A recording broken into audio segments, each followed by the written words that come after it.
Want to jump, but I'm afraid I'll fall. Want to holler, but the joint's too small. Young man rhythm's got a hold of me too. I've got the rockin' pneumonia and the boogie woogie flu. Want some loving, baby, that ain't all. I want to kiss her, but the girl's too tall. Young man rhythm's got a hold of me too. I've got the rockin' pneumonia and the boogie woogie flu.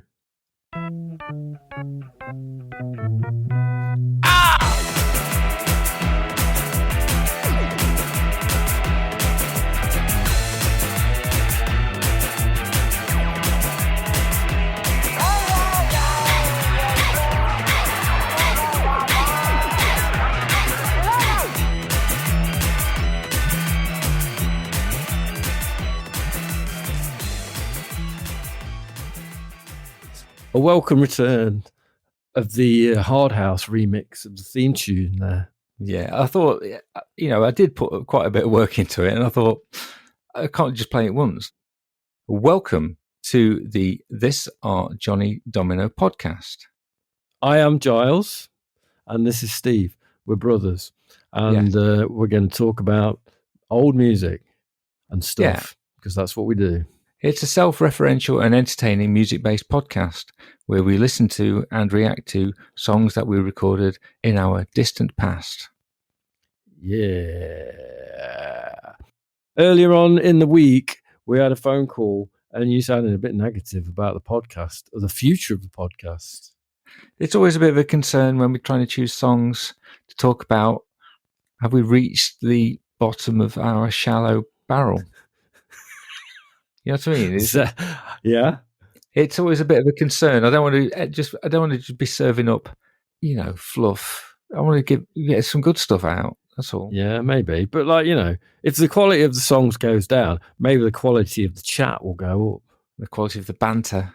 It might improve, right? Let's get on the banter bus. Yeah. Are you still feeling are you feeling a bit down about it? No, I'm all right. I'm me. I'm up and down like a bride's nightie. That's how I am. That's you can't say that anymore, Steve. Okay, is it a bit blue? That's a bit blue. That is a bit blue. Oh, yeah, we can repeat songs though, can't we? Yeah, and we can play other people's stuff. To be honest, there is still loads of shit to play. Oh yeah. There's with the emphasis on the word, and we can write more songs. Yes, I've set you a little task. You've set me to a get task, something going. And the Gaviscon thing went well last episode, didn't it? Yeah, it was great. Exactly. So we need to get ourselves G'd up again, man. Yes. All right. We can diversify. Okay. I was thinking we could turn it into a music and health issues podcast as well. Yes, perhaps. We could do. And what? So this is it's a seamless segue. Advance warning, I've got some shit to talk about. A lot of people know this already. 20 years ago, I was diagnosed with multiple sclerosis, which is a chronic, progressively disabling neurological condition. And Giles? I have got the cancer. I have got the prostate cancer. And as someone more eloquent than me once put it, it's a shit business. But I am very brave. I am a very brave man. Yeah. And Steve, we've both got issues, haven't we? I mean, of course, you've got your issues. I've got my issues. You're chronically irritating personality. And, maybe we could sort of bring some of that into it. Like it could be an old music and health issues podcast. Yeah, possibly. No, maybe. I mean, no, I think I think it's worth mentioning just because the frequency of podcasts may get spotty over the next couple of months. Yeah, I mean, because I'm going to have some treatment next month, which might disrupt things a bit, but we'll see. You know what I mean? I mean, we're going to keep things going somehow, anyway. And the podcast is a good thing. Yes. Anyway, I just wanted to bring it up, and also just as a public health announcement, if you are a man over 45, go and get a PSA test from the doctors and make sure that you're clear from the old prostate cancer, because if I hadn't, I would be in a way worse situation 2 or 3 years down the line from now if I hadn't gone and had that random test for some random reason. Yeah. So, Go and do it, just to make sure. Yeah, and it's not necessarily a case of a finger up the bum. No, it's blood test. You got to have It's a blood test. man. Yeah. Are we feeling a bit melancholy today? Is this sounding a bit melancholy? I'm not sure. I mean, we've got some fairly jaunty songs to talk about. Yes.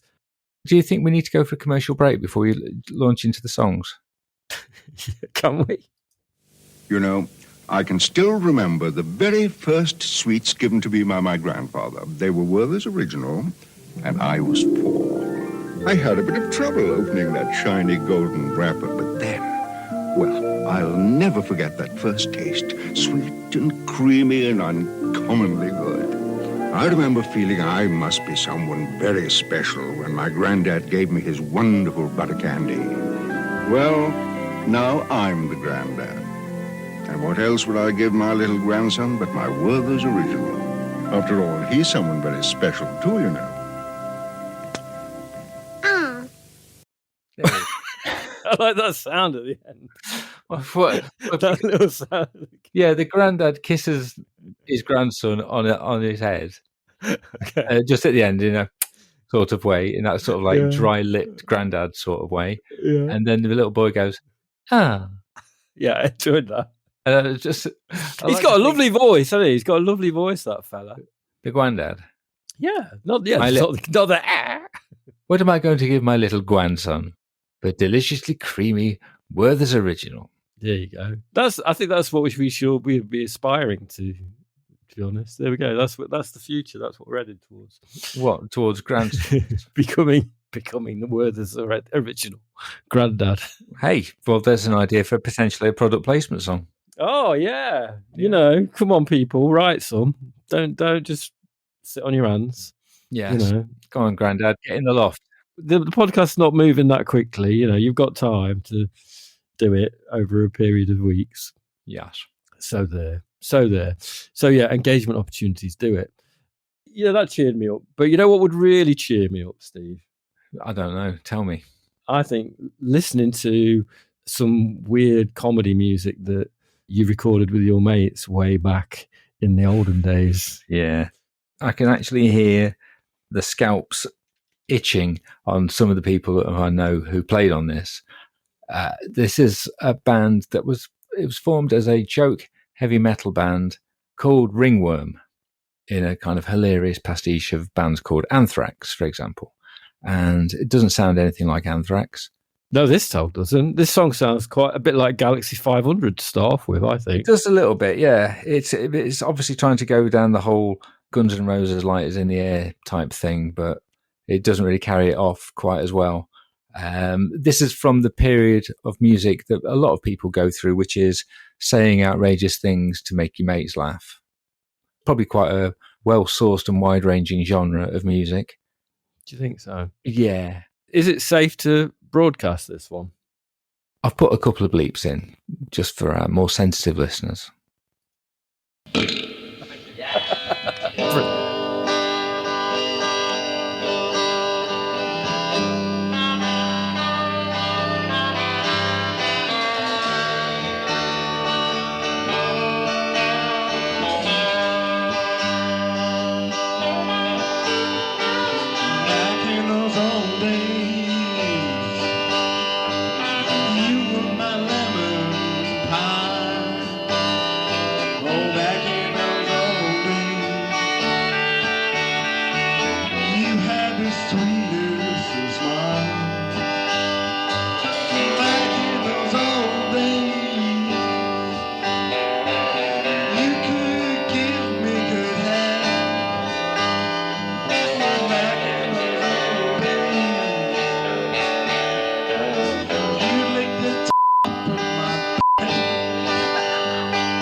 interesting narrative. Led by the wandering melodic sensibility of Rich, our old mate, Dickie Rock. It's a spirited performance, that, Steve.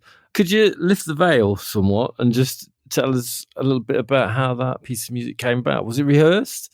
Was it composed? Did you practice it before you recorded it? You know, what we tended to do is that was recorded on Dick's farm.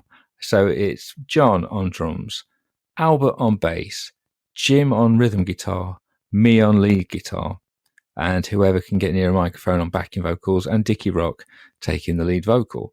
And he would say, here's a song title, or some kind of, he'd say, I want to write a song which is like this, and this is the title, and I would make up some chords. It'd be a bit like Captain Beefheart in that sense. Dickie Rock? Yeah, because he's kind of like directing the band. Kind of. There's a bit of that, yeah. And then we'd probably knock it together slightly, and then we'd record it. Actually, there were 2 false starts. No one cares about this. There were 2 false starts of that song, and they just fell apart because... And then he burped. No, that was at the start of the 3rd take.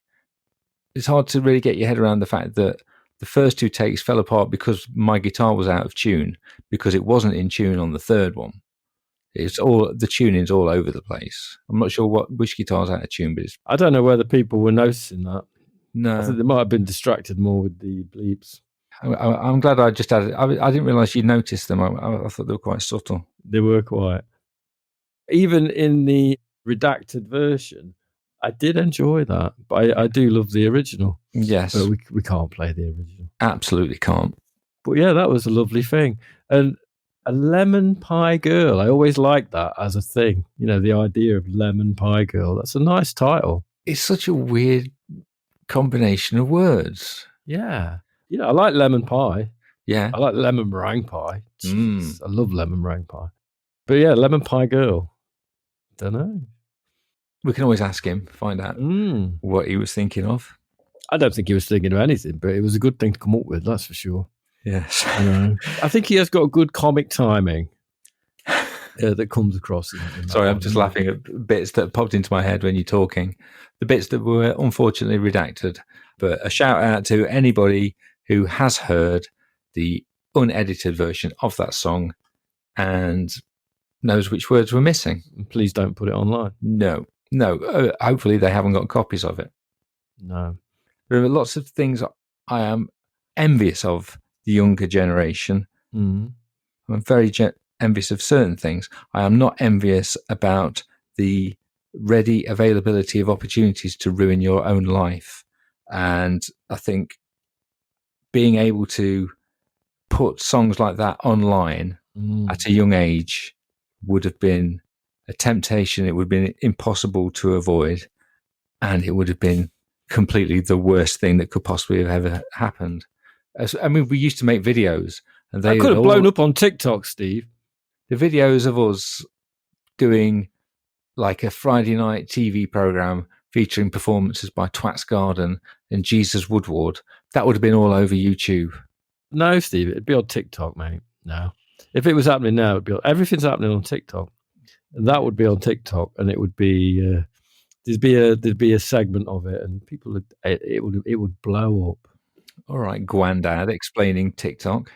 It would blow up, but thankfully not. No. Very enjoyable. Last episode, I did mention at the end about watching the Beastie Boys documentary on Apple TV, and it was really it is very good. I've watched it again actually.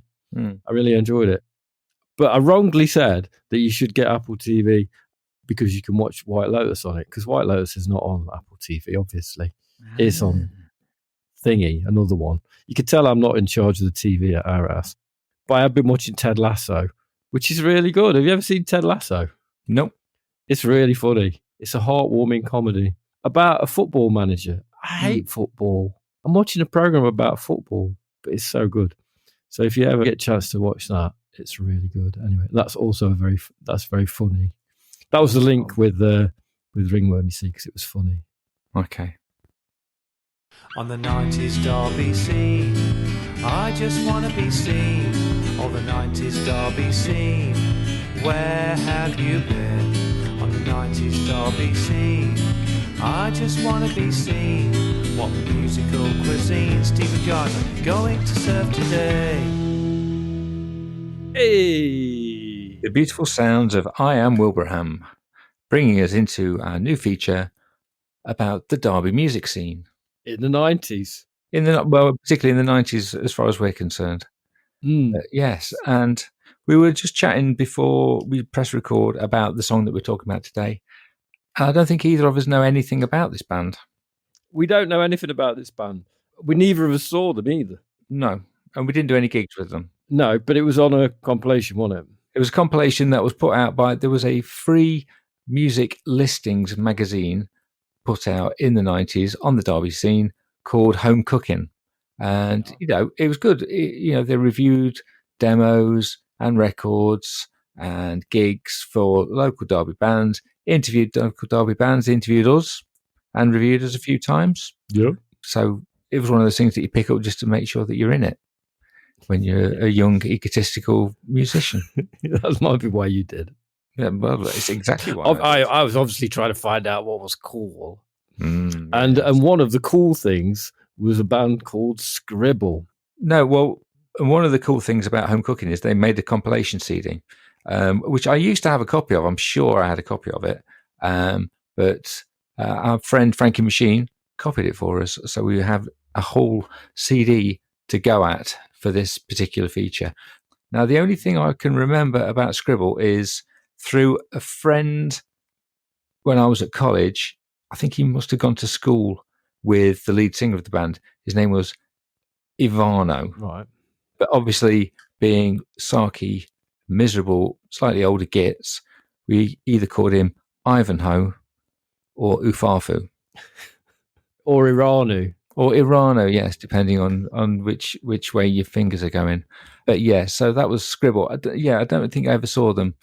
And the song they put on the Home Cooking compilation CD was called God Bless the Kids. And, and literally I can find nothing about them online. Maybe our listener might be able to fill in the gaps, perhaps. Yeah, let us know if you know anything about this band. But yeah, I've listened to it a couple of times in preparation for the podcast. I've got some thoughts about it. I think it's kind of interesting. I'm interested to know what you think about it. Let's go.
This one's for the kids who get to come.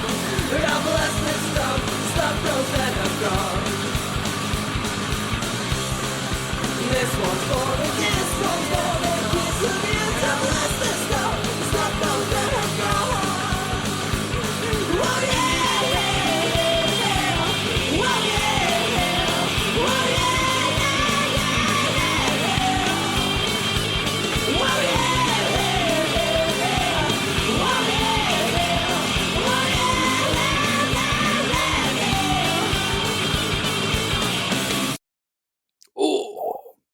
Good ending.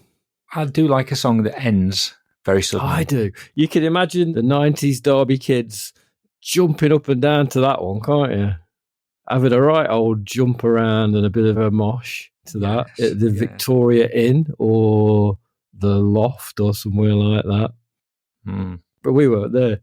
I can't verify that actually happened. But that's the visual picture that I'm getting. Well, what I do remember is I think Ivano, Urano, Ufafu was quite a good-looking lad. Oh, yeah. I think they were his power trio. Oh, yeah. Can't remember what the other two looked like. Yeah. So, obviously my eye was drawn to Ivano. Yeah, he was the man. So that he might have got some ugly mates to back him up. And I'm sure they did quite well. Like I say, what with the ladies? Well, with whoever was interested. I say I like songs that end suddenly. I could have done with that one ending a little bit earlier. Oh, Stephen. Oof. It's not my bag.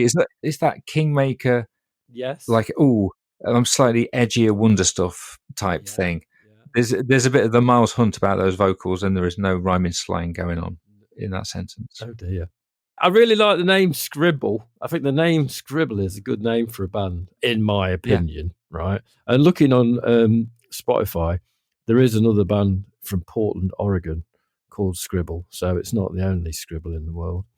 No. But yeah, I like that. And the guitar solo, I thought, was quite scribbly as well.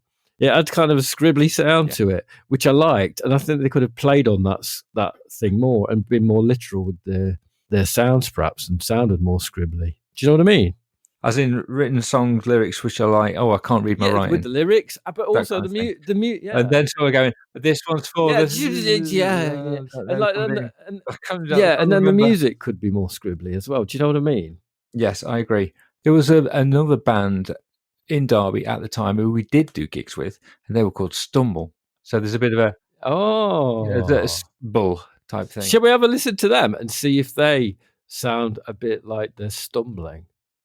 What, do you want to do it now? No, next time on the Derby scene. Well, let's do that because we knew them, did gigs with them, and they went on to various levels of ongoing fame and employment in the music biz. Oh, there you go. I played Scribble to my youngest son and his girlfriend the other night. I would say a smarter or more discerning young woman you would never really meet.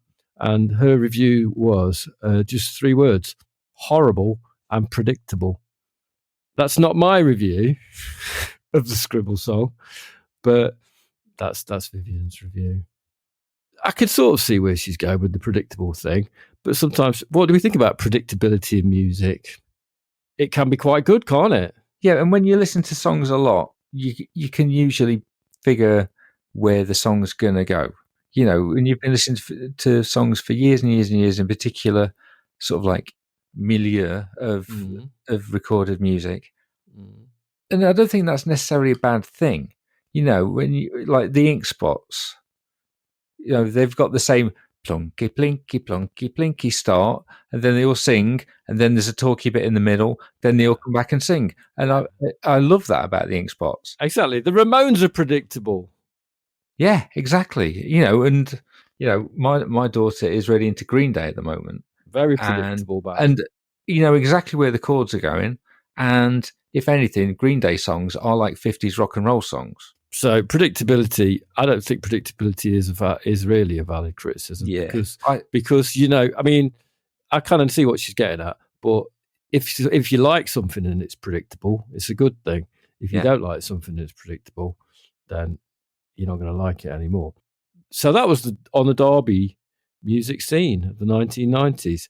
I actually went into the current Nottingham music scene last night. And I went to see my youngest boy's band, the Rossettis. And I have to say, I think they're onto something. There's something pretty good there. And they played at the Grove, which is a really nice little venue in Snenton Market, and they're putting lots of little bands on. It's a very snug little place, and there's another venue not that far away from it called JT Sword that's like a similar size. But those kind of places, that's where it's happening. That's where bands can do it, and actually perform to their first audiences and things, and that's great, So I really hope those sort of places keep going. But yeah, the Rossettis, watch this space. Actually, no, don't watch this space. Watch a space where cool new music is happening.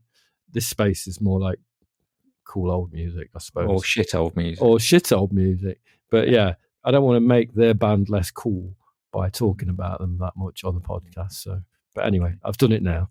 Do you want me to redact their name from the edit? I could beep them out. What, the Rossettis? Yes, I could beep them out. No, don't. You don't have to. No, it's cool. You can mention it. The This Our Johnny Domino podcast. It's got bongos. We've mentioned in the past that one day, it was a bank holiday Monday, it was very wet, and we decided, let's form a band called Jimmy Dorito, write 8 song titles down, and write and record them within 4 hours. And this is one of those songs taken from that first session. And it's a song about the universal thing that brings us all together. Yeah, record, it's cool.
Predictable? I don't think so.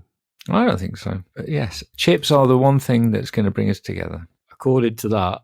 And we did write and record it within 4 hours, so we didn't really put a huge amount of thought into that particular manifesto.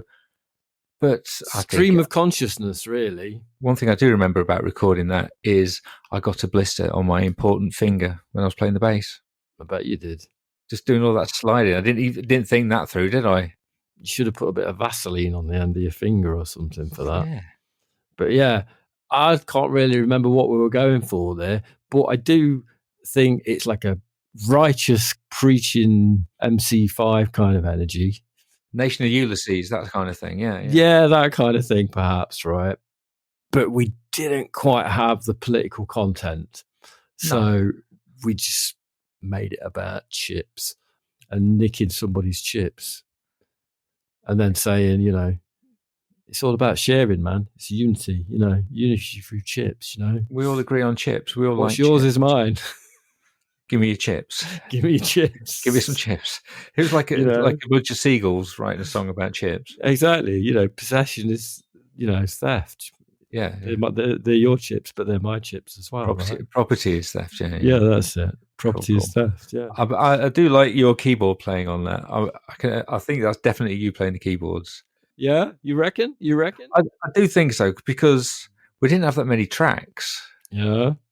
So I think we were at the very least, I was doing a guitar bit at the same time as you played your keyboards. Yeah. I can just see your silly little face thanks laughing at this. You know? I don't really. I mean, I don't really listen to it and think, oh, who played what really. I'm just listening to it and just hearing the whole thing and just thinking, Yeah. that's us just squeezing one out.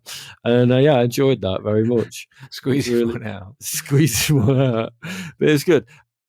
Every episode, we do try and choose a song that is going to end up on one of our, it's the third one now, best of compilations of this Our Johnny Domino. There are 2 already out there, so give a listen. But there's another one coming at some point, and we're deciding which songs are going to go on it. And that one's up for contention. But I think I've got another one today that could possibly, I think this could beat it. But we'll see. We'll see which one ends up on the compilation out of Chips and this one. This one's called Enos, and it's a song that I ignored and decided I hated it for about 25 years. But now, well, I listened to it this week and I hear things in it that I like. I think it's an enjoyable dirge with lyrics that make me sit up and go, huh?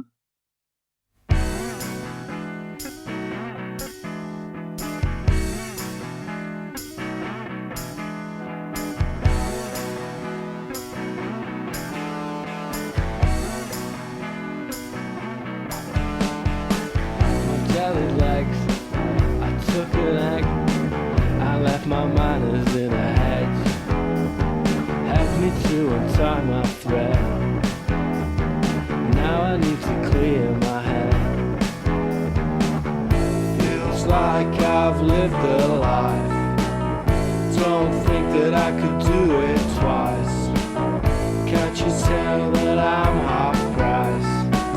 I'm on the shelf, you can help yourself.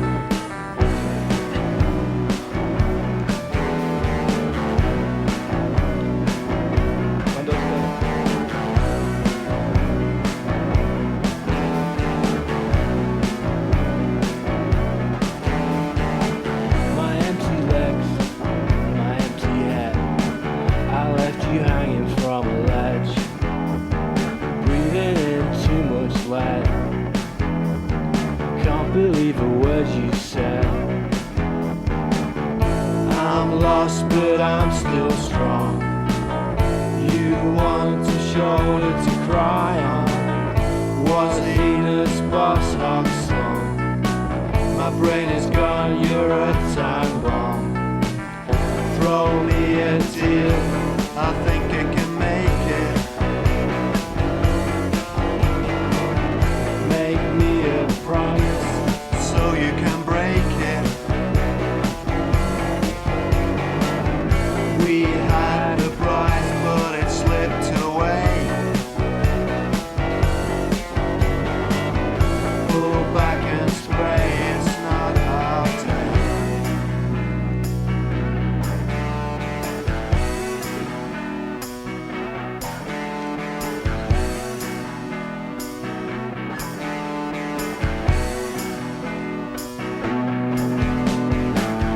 Jellied legs, I took an egg, I left my manners on a hedge.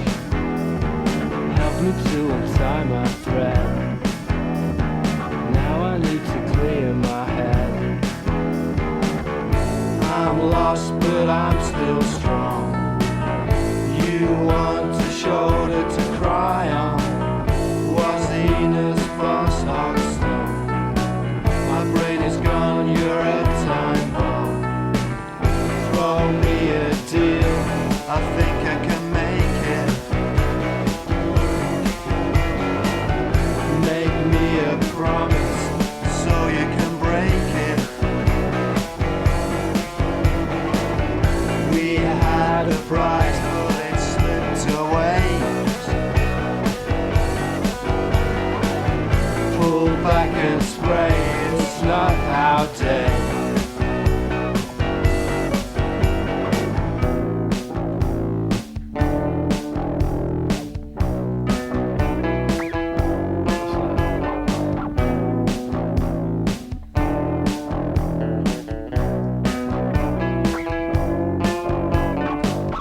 I'm not such a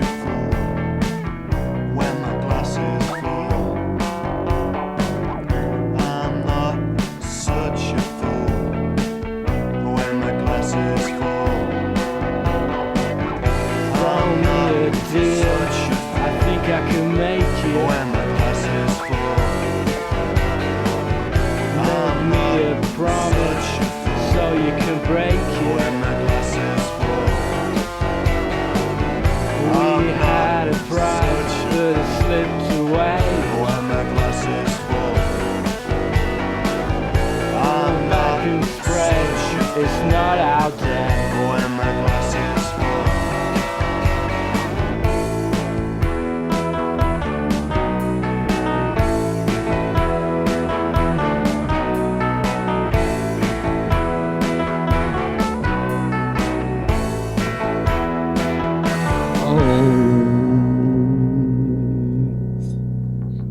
I think that song is the essence of Johnny Domino.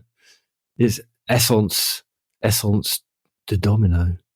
I think it's an essence of a particular sort of Johnny Domino song. It's quite lumbering and kind of morose, and there are a lot of seventh chords in it. I like the seventh chords. Well, I think I must have really obsessively loved. Can you hear the dog barking in the background? Yeah, it's nice. Yeah, it's a pain in the arse. It's not your Adds dog. a bit of Oh, you like atmosphere. it. Yeah, adds You a bit of like it. atmosphere. Your dog doing it. It's not my dog either. My dog. Shut the fuck up. Go on. Oh, what a He's not going to shut off. It's going to keep dog! going. That dog is an absolute bellend. It's not going to stop, is it? We're No, going it's not. to have to pause for a bit. Oh, he's such a prick. I wasn't sure about the Johnny Domino podcast, but I gave it a chance, and now I think I love it. So you really like that song? I did. I really enjoyed it. I thought it was really good.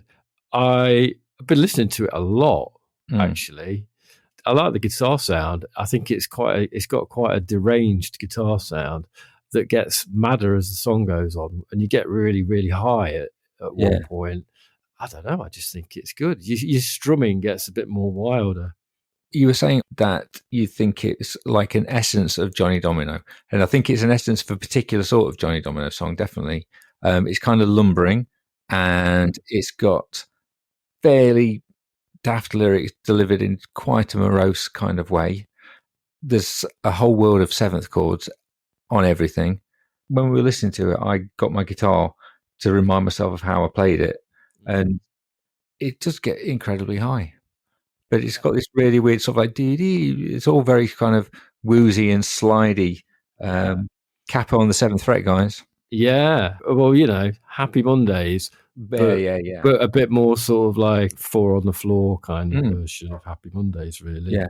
But yeah, that was good. And it's got some really weird lyrics in it. I mean, it's called Enos, right? It's called Enos, which I liked because it's a reference to the Dukes of Hazzard.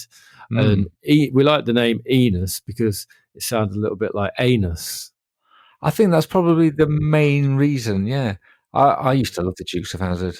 I used to love that program because I liked programs where people drove cars in stupid ways and wore jeans and stuff. And you like Daisy Duke?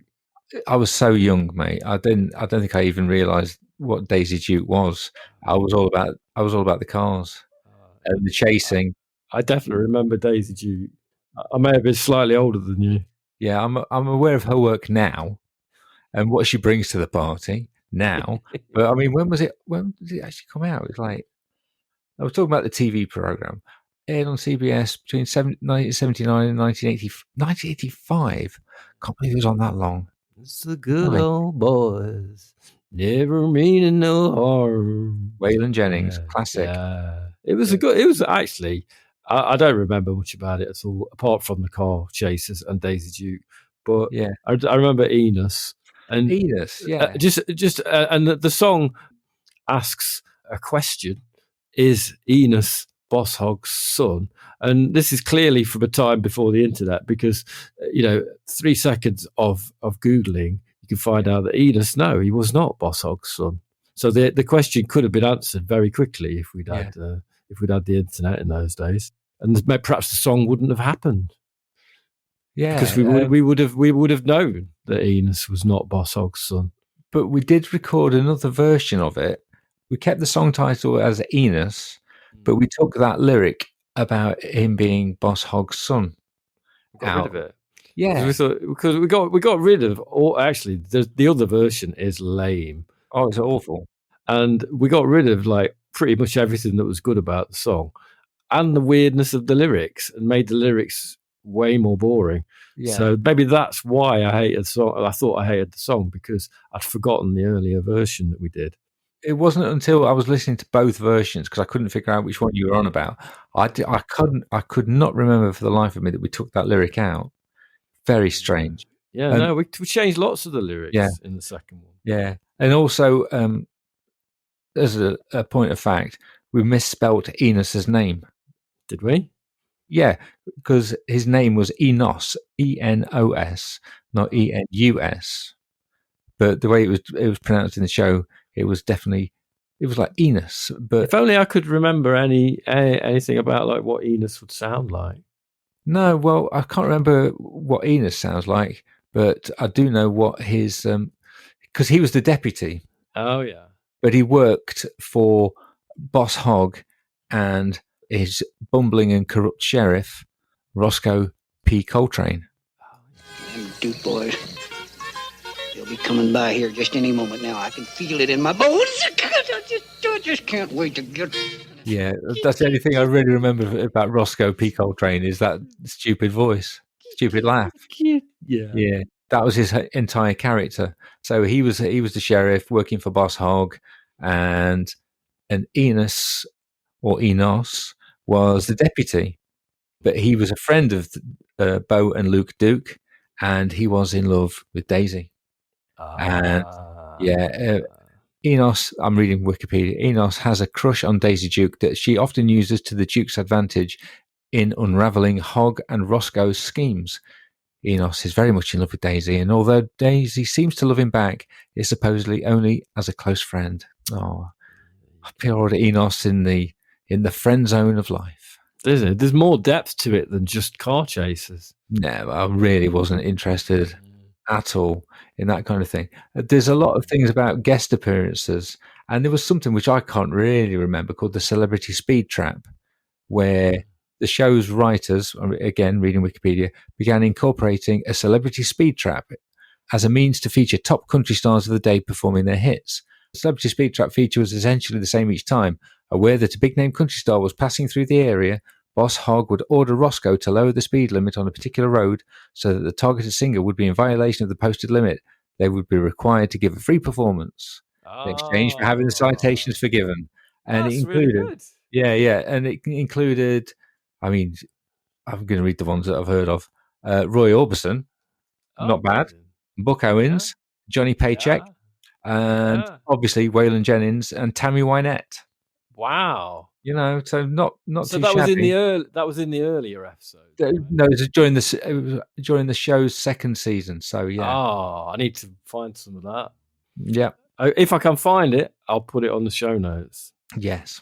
But that's the song Enos, and yeah, we did re-record it, and it's unbelievably lame version. It's got nothing of interest about it. We recorded it when we recorded it again. It was rubbish. I think that version is good though. It's pretty good. I like the weirdness of the sound as well. It's got kind of a slightly wonky. I think the sound balance is a bit mad. Like the guitar's really loud and stuff, and the bass is like crazy loud. Yeah, and there's a bit of bass playing in it that is like, if you're talking about the essence of Domino, I think there's a bit of bass playing that is the essence of my entire being. Can you remember which bit it is? No, which bit it is? Well, you have to put a bit of a clip of it. It's like I just hang on to a note, basically. I go, boom, boom. Okay, well, I'll find it and I won't include this description. Yeah, okay.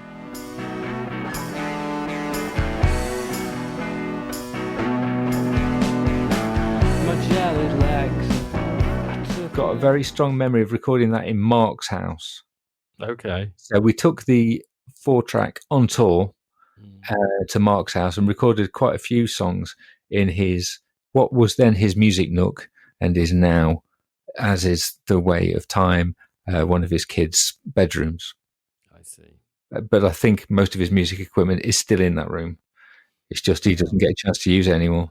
Still does a bit, as do many of our listeners. Yes. So get recording, put some stuff together.